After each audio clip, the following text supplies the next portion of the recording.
Well, hello, my friends. Welcome back to another Wednesday conversation with Beth English and myself here. And we're super happy to see you today because today we're going to talk about how to be more productive in your studio in 2021. So I know this is a topic that a lot of the artists that I'm working with, they say 2021, I want to be more productive. Too much distraction, social media, the news, everything, help me out to get a little bit more focused and more productive in the studio. So how do you like that topic, Beth?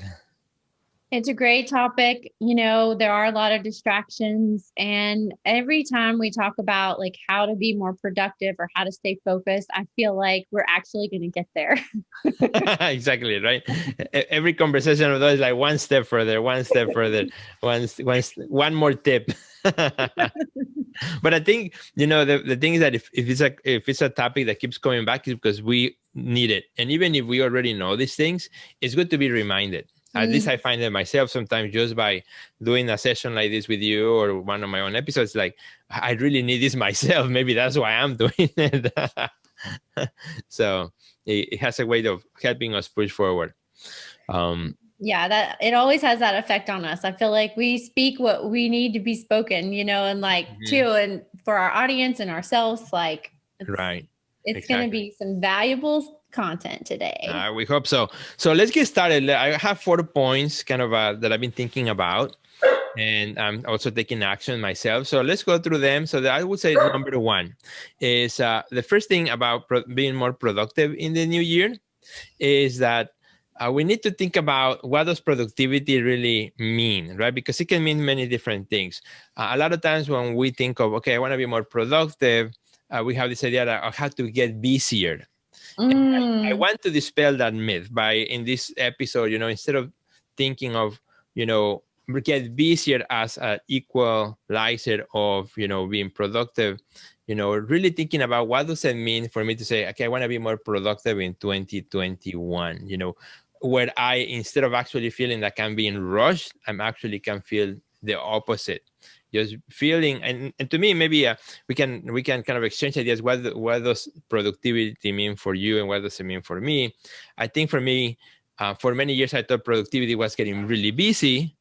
Instead hmm of that, I would say now the way I see productivity is being able to make the work that I love and feel that I'm making progress and I'm not rushing things to get there, but also I'm not laying back. It's kind of like that sweet spot where you feel good when you go in the studio and you feel good when you get out of the studio. Yeah, I totally agree with that mindset. I've been really busy lately Mm-hmm. and I don't get anything done when I don't feel good or if I'm not feel like I'm supporting my energy. And so like it helps a lot if I just step away, do the work to kind of bring myself back to balance. And then I Yeah. know once I hit the thing I need to do, it's like boom, boom, boom, and I can just get right through it. And it Mm-hmm. feels so much better too when I'm in that process because I'm actually supporting my energy. Yeah. Yeah, totally agree. And I think, when you feel more productive, I think, as you said, you feel that energy. It Mm-hmm. feeds you also, as you are then doing the things that need to be done, not only because you need to put an X, in front of that to-do list, but because, it has that thing has a value that's going to, give you some return in some way in the future. So definitely productivity, not being more busy, not as as that, but rather figuring out what's that sweet spot for all of us. So that would be my first one. The second thing that I would say, if you want to be more productive in 2021, keeping in mind the mindset shift that we just talked about, will be also identifying what are the things that are actually distracting us. And I think that's also it's going to vary from person to person, right? For some people, social media; for some people, TV; for some people, even some good things that sometimes are good, but when you look at how much time we spend on it, it might just stealing a lot of that precious creative time that we really want to have. And in my life, I can identify some of those things that usually steal my time, right? And kind of looking at those things. Yeah, I think it's surprising when we are told, okay, look at all your all the things that you do and what maybe is distracting you. Mm-hmm. And then we realize like how much time we're spending doing things that aren't supporting our goals. And then once you have that on your awareness, is you can like live your day, and then you're like, oh, look at me doing that thing again that Yeah. I told myself I would try to like take out of my day. And so you have to continually be like on your radars, like, is this supporting where I want to go, or is it Mm-hmm. not supporting? And like you said before, like you need to take some rest, maybe not be productive to be more productive. And so even just saying to yourself, am Mm-hmm. I spending time resting right now so I can support myself in the future so that I can get back to work? And I Mm-hmm. think sometimes like our decisions are counterintuitive, but if you always keep that in mind, like, is this supporting me in the end? Like, that's a great question to ask. Yeah, totally. I agree with that. And I think, so one of the questions that a lot of people ask me, Sergio, how can you get all that stuff done? Being so active in social media, your studio, and then your shows and all, and the gallery and all those things. And like, you must not sleep, or you must sleep like 5 hours or something. And then actually, no, it's the opposite. I try to protect my sleep because of, as you said, doing that, like resting, which for me, the sleeping time is like precious time. As soon as I hit the bed, I fall asleep and I don't wake up usually until the next morning. So I need at least my 7 hours of sleep every day, so that when I'm up, I can get more, productive. I can feel like the things that I'm doing matter, versus when I like cheat myself from that sleep and I stay late watching a movie or just going through TikTok endlessly to see what's new and whatever, and before I know it, I already ate up a whole hour of my sleep. Then I pay that, the next day, because I don't feel the same energy. I feel tired. I feel sleepy, and having those protections, those boundaries, super super helpful. So definitely that's number two. Identifying those things that steal our time and steal or energy to be productive the next day. And I think those things, what is hard, and that's maybe why we keep coming back to this topic, is because they change over time. They Yeah. change, and then maybe they change even every week. What keeps you at night one day might be totally different than what's going to keep you at the next day. So totally crazy how that works. But let's go to number three.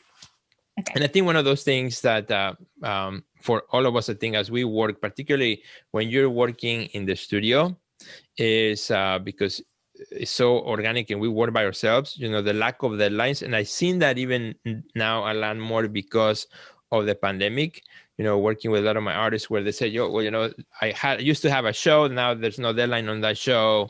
Or, I had to deliver work here, there. Well, now that's being canceled or whatnot. So all of a sudden we are all kind of organically floating around and not having a sense of time, which sometimes, we forget when is Wednesday, like things like that, or when is Sunday. So having lost some of that sense of time because of COVID and all the lockdowns and restrictions, I think also has shifted our sense of, of timing. And so I think one way for us to be more productive in the year is to put ourselves some hard deadlines in our schedule, even if there's no specific show or something, but just having a deadline that say, okay, by this time I wish to accomplish, 3 paintings or 2 drawings or whatever it is, at least gives us a pace in which we can keep moving forward, even when those deadlines might not be, as strict as when we have something planned out.